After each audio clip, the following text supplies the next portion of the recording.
तो तख्ती नंबर 5 अभी क्या क्या पढ़ेंगे? तख्ती नंबर 5। तख्ती नंबर 5 पेश मुफरद।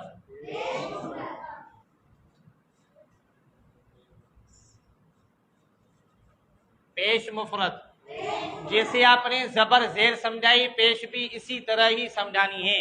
यानी पेश आप समझा चुके हैं, अभी सिर्फ क्या करना है, आप ये पूछोगे बेटा जबर और जेर को क्या कहते हैं?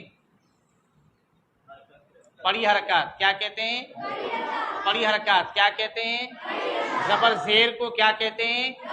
पड़ी हरकत। प्यारे बच्चों, अभी पेश को भी पड़ी हरकत ही कहते हैं, यानी जबर जेर पेश को पड़ी हरकत कहते हैं। बोलो अभी, जबर जेर पेश को, जबर जेर पेश को, जबर जेर पेश को पड़ी हरकत कहते हैं। ठीक है, जबर जेर पेश वाले हरफ को मुतहर्रिक कहते हैं। ठीक है, जबर जेर पेश वाले हरफ को पढ़ते वक्त 3 गलतियों से बचाना जरूरी है। नंबर 1, खींचकर नहीं पढ़ना। नंबर 2, झटका नहीं देना। नंबर 3, मजहूल नहीं पढ़ना। यानी बच्चों को ये लाजमी बताना है, जो भी मेरा भाई या बहन पहली दफा ये मेरा वीडियो देख रहा है, तो जबर जेर पेश वाली तख्ती में पहली वीडियो में ये तफसील से बात है, आप वहां समझ सकते हैं। तो करते हैं सबक का आगाज। ठीक है, वही हम आवाज हरूफ की मश्क करेंगे। सबसे पहले गलतियों की निशानदेही कराएं। ठीक है, अगर आपको ये जल्दी लग रहा है तो आप वो मेरी वीडियो देखें, आपको जबर जेर पेश की पूरी तफसीर मिल जाएगी, आप अच्छी तरह वहां समझ सकते हैं इंशाल्लाह ताला। तो सबसे पहले गलतियां, नंबर 1, खींचकर नहीं पढ़ना। इसको ता पेश तू नहीं पढ़ना, तू नहीं पढ़ना। क्या? तू नहीं पढ़ना। और दूसरा क्या है? झटका नहीं देना, ता पेश टू नहीं करना, टू नहीं करना। ठीक है, टू नहीं करना। और नंबर 3 क्या है? मजहूल नहीं पढ़ना। मजहूल क्या है इसका? तो पढ़ते हैं ना, तो इसकी आवाज क्या है? टू टू टू टू। ठीक है, और हिजे रवा जैसे जबर में इस हरफ का हिजे है बा जबर, इस हरफ का हिजे है बा जेर, तो इस हरफ का हिजे है ता पेश। इस हरफ का हिजे क्या है? ये जेर में थोड़ी बात रह गई थी। इस हरफ का हिजे क्या है? ता पेश। क्या? ता पेश। इस हरफ की रवा है तू, इस हरफ की रवा है तू, इस हरफ की हिजे रवा है ता पेश तू, ता पेश तू।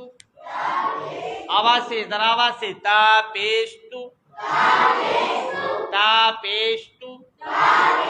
ठीक है, तो किसी के भी ज़हन में अगर ये सवाल है हिजे और रवा के बारे में, अगर आप पहली बार वीडियो देख रहे हैं, जबर जेर पेश वाली तख्ती में ये बात गुजर चुकी है, हिजे कौन कौन से तरीकों से की जाती है, तो हमने ये चुनी है क्योंकि हमारे इदारे के अंदर ये कुरानी कायदा चलता है, तो इसके अंदर हिजे और रवा दोनों चलती हैं, जोड़ और रवा दोनों चलती हैं। इसलिए अगर किसी को कोई सवाल है तो वो तख्ती नंबर 3 देखें, उसमें मैंने पूरी तफसील से बात की है।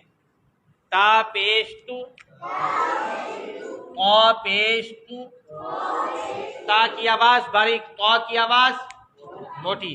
ठीक है, तू तू तू तू, आवाज से तू तू, यानी ता और क़ा की आवाज में फर्क करना चाहिए, वाजे।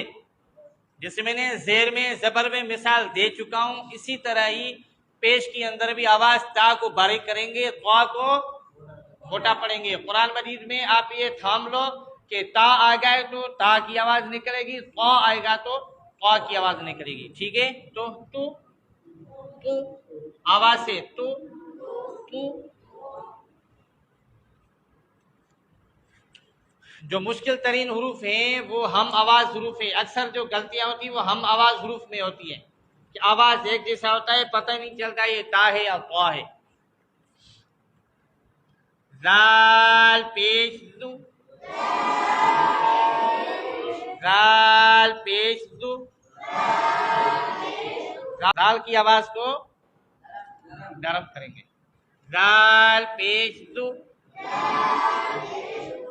जा पेश जू, जू सिटी की तरह, जा की आवाज सिटी की तरह है। मो पेश दू, मो पेश दू, मौत पेश दू। ठीक है, दाल की आवाज नरम, जल्दी, दाल की आवाज नरम, जा की आवाज सिटी की तरह, वॉ की आवाज नरम, मौत की आवाज मोटी, जू जू जू जू। हर एक हरफ की अपनी आवाज है और आवाज तो एक जैसी है, लेकिन पढ़ने में बहुत फर्क है। जाल को जा नहीं करो, जा को जाल नहीं करना, वाह को वाद नहीं पढ़ो, वाद को वाह नहीं पढ़ो। जी जिस जिस हरूफ की जो सिफत है, जो जो आवाज है, जो जो भी अदायगी है, उस अदायगी में पढ़ना है। जू जू जू जू जू। मसलन थोड़ा इसकी मश्क करें। जू जू जू जू जू जू जू जू जू जू जू जू। यानी हर एक हरफ की आवाज बा आसानी समझ में आ जाए कि उस्ताद जी हमें कौन सा हरफ पढ़ा रहे हैं।